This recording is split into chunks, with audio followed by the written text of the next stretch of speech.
Agatha Christie is most famous for her stories featuring her two famous detectives, Poirot and Miss Marple. But a large number of her novels were standalone stories, featuring protagonists who usually only ever appeared once. This is the case with the Sittaford Mystery, also titled The Murder at Hazelmoor, which was first published in 1931 and adapted for TV in 2006. A couple videos ago, we found out that you can change a lot when adapting a story from book to screen, and it can still count as an adaptation. This begs the question, just how far can you go? As usual, a spoiler warning is in effect for both book and film. The book begins by introducing Captain Trevelyan, a retired Navy officer who lives in the village of Sittaford.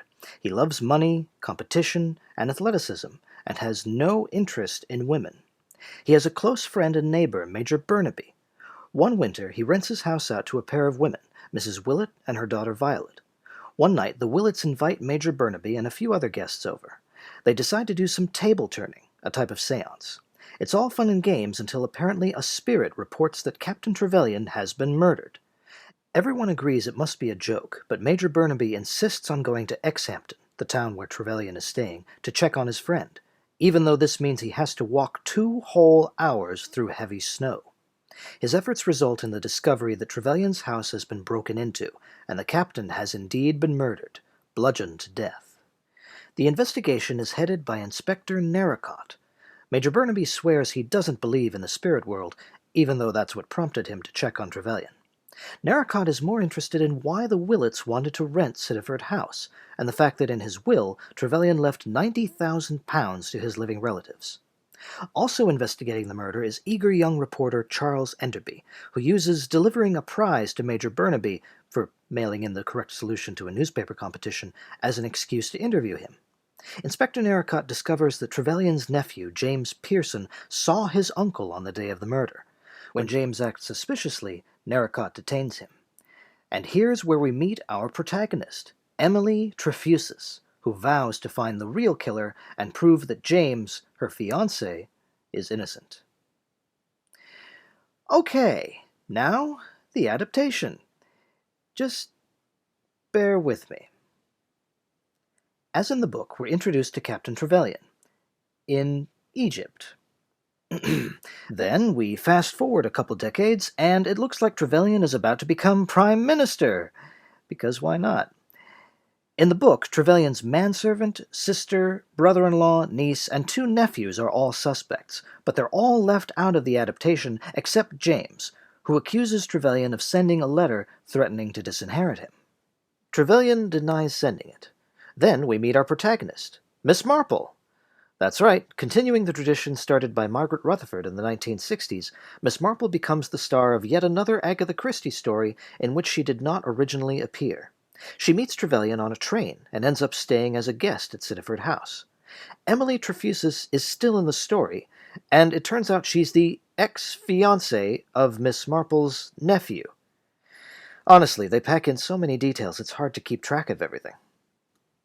The next noteworthy change occurs when we meet Major Burnaby and Charles Enderby, except they've switched names, so in the film we have Major Enderby and Charles Burnaby.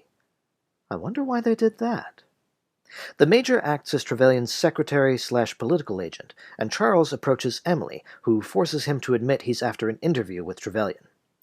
The next part of the film gathers Trevelyan, James, and a bunch of other characters at the 3 Crowns Hotel, which was mentioned briefly in the book. Violet and her mother are there as guests, and Mr. Kirkwood is changed from Trevelyan's lawyer to the hotel manager. They mention an escaped convict, which does also happen in the book. We just haven't gotten to that yet.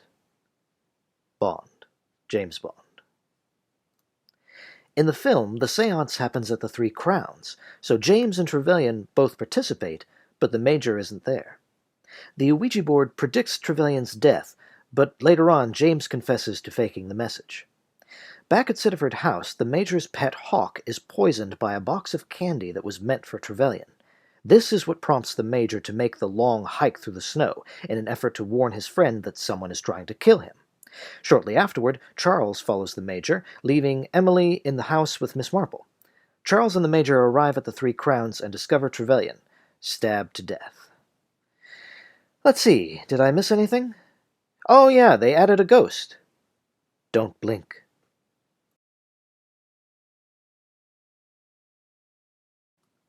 Back to the book. Charles and Emily team up to solve the murder. Charles, who is smitten with Emily, pretends to be her cousin. Anyone familiar with Agatha Christie's work might think Emily or James or both killed Trevelyan, and now she's setting up Charles to take the fall. The amateurs meet Trevelyan's neighbors, including Miss Percehouse and her nephew Ronald Garfield, both of whom are in the adaptation, though in name only. For instance, Ronald in the book is a very young man who's crushing on Violet. While they're investigating, a convict escapes from a local prison, and Emily overhears Mrs. Willett mention something happening tonight. Since Mrs. Willett has just fired all the servants, Emily suspects something important is going to happen at Sittaford, so she puts Charles on stakeout duty. At midnight, Charles sees one of the Willett women leave the house to meet a man out in the snow. It's hinted that it's the convict, but actually it turns out to be Brian Pearson, James's brother. Violet and Brian are secret lovers, and they conspired with Mrs. Willett to rent Sittaford House from Brian's uncle because of its proximity to the prison. The convict on the loose is actually Mr. Willett, Violet's father, whom they wanted to help escape. However, the man gets lost, is recaptured by the police, and dies from pneumonia. With that red herring out of the way, Emily keeps investigating, and she discovers a certain pair of boots hidden up a chimney. From this, she deduces the identity of the killer. Meanwhile, in the film, Inspector Narracott doesn't appear at all because the police can't get through the snow. Major Enderby takes charge of the investigation, and Charles and Emily act as his assistants, again with Charles pretending to be Emily's cousin. Miss Marple stays at Sittaford House and quietly absorbs all the information that trickles back to her, which is surprising in that this tends to be much more characteristic of book Miss Marple than film Miss Marple. In fact, come to think of it, the book version of Miss Percehouse is very Miss Marple-esque. Anyway, unlike the book, circumstances are such that this has become a closed-circle mystery, meaning that the suspects are limited to a fixed number of people. In this case, Kirkwood says he locked the hotel when everyone went to bed, so the murderer must be someone who was there at that time. James doesn't take well to being a suspect, so he's locked up. As in the book, Emily vows to prove him innocent, but it doesn't really carry the same kind of weight. One by one, the suspects reveal their secrets, deep, dark, or otherwise. In Violet's case, it turns out she was married to Trevelyan, so she inherits everything. On his stakeout, Charles spots Mrs. Willett making off with the hotel chef, who turns out to be the escaped convict, and also Mr. Kirkwood's cousin, but they don't get far. Miss Marple confronts the person who sent the poisoned candy, Miss Percehouse, who fills in Miss Marple on Trevelyan's Egypt backstory, including a love affair that resulted in an illegitimate son. Bond, James Bond. Finally, Emily discovers the boots in the chimney, but before she can draw any conclusions, James is discovered with a bloody knife in his hand next to a second murder victim. The police get through and arrest Jim, and Emily seeks consolation with Charles, with whom she's begun to fall in love. So we've reached that part of the video where if you want to read the book or watch the film unspoiled, here's where you need to stop watching. Charles Enderby joins Major Burnaby and the Willets for a second séance, where they hope a spirit will tell them the name of the murderer. It's unclear whether this is meant to be some sort of prearranged trap, but if it is, it seems to be pointless, because before anything happens, Emily and the inspector burst in and arrest Major Burnaby. It turns out Burnaby learned ahead of time that he was going to be awarded £5,000 for a contest that Trevelyan entered in Burnaby's name, something he did quite frequently. Burnaby wanted Trevelyan dead so he could keep the money. Miss Percehouse mentions that throughout their friendship, Trevelyan was always the winner and Burnaby was always the loser, so the resentment had built up over time. But how did he do it? Well, in fact, Burnaby faked the spirit message and used it to establish a false alibi.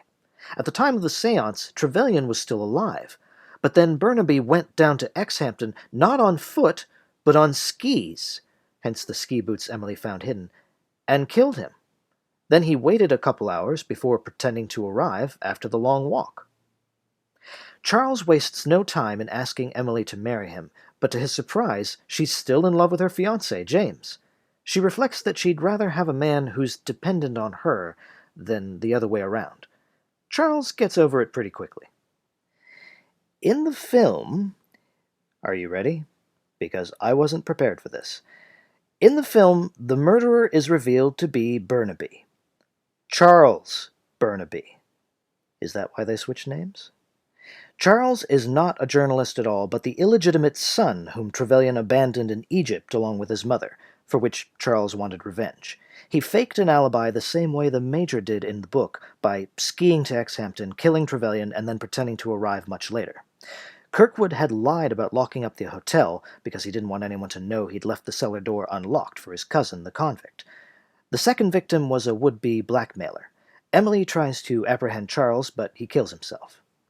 James, like Charles in the book, assumes he'll now get to marry Emily, but she tells him she's changed her mind.